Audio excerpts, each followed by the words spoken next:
Hello there, I'm Alistair from the Havilland Aircraft Museum, and I'm going to show you a little bit today about an interesting material that is used for building aircraft structures, wings and fuselages. It's called a composite, and it's a piece like this. And we're going to do a cool experiment afterwards so that you can try this at home for yourself, okay? So here's a piece of aircraft composite here. It's a sandwich between two pieces of material. There's aluminium sheet on that side and on that side, and in the middle, this is the fun part here, okay? Because this is what we call a honeycomb structure here.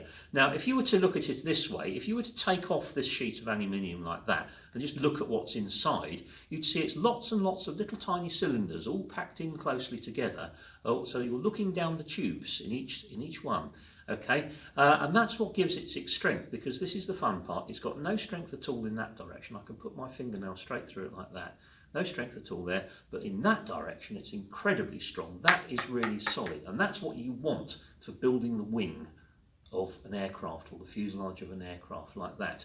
Now, that's all well and good, but to show how strong it is, you can do a little experiment using something that we've all got plenty of at the moment at home, and it's a piece of toilet roll tube. Here we are, inside of a toilet roll, plain cardboard tube just like that.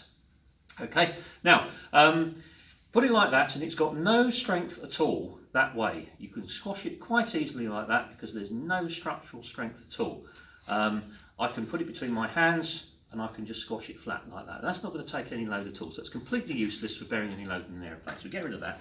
What we have instead, if we take another toilet roll tube, just happen to have one, and we put it that way, and we put on the load in that direction, then it becomes incredibly strong, because all of that weight from my two hands is going down the outside of the tube. There's nothing in the middle anyway. It doesn't need to take any weight in the inside. It takes it down the outside surface of the tube, and that makes it incredibly strong. And that's how that honeycomb works in an aircraft composite structure. Now here's the bit you can do at home. What we've got here is we've got 16 toilet roll tubes, okay? In 4 little groups of 4, so we're going to put this 4 behind those 4 and those ones behind there. What we'll do next, we'll get a little piece of wood to put on the top of it, just so it'll bear my weight, hopefully. Put that down like that, and then very, very carefully I'm going to try and stand on top of it. Right, drum roll please.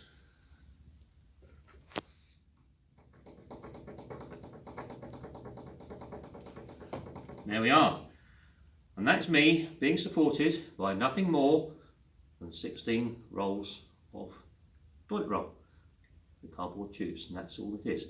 Now, you want to try this at home, go and ask a grown-up for 16 toilet roll tubes, okay? You've got plenty around at the house, I'm sure, no problem at all. Throw the toilet rolls away, you don't need that, you only want the cardboard tube in the middle, so get rid of the toilet roll, we don't want that.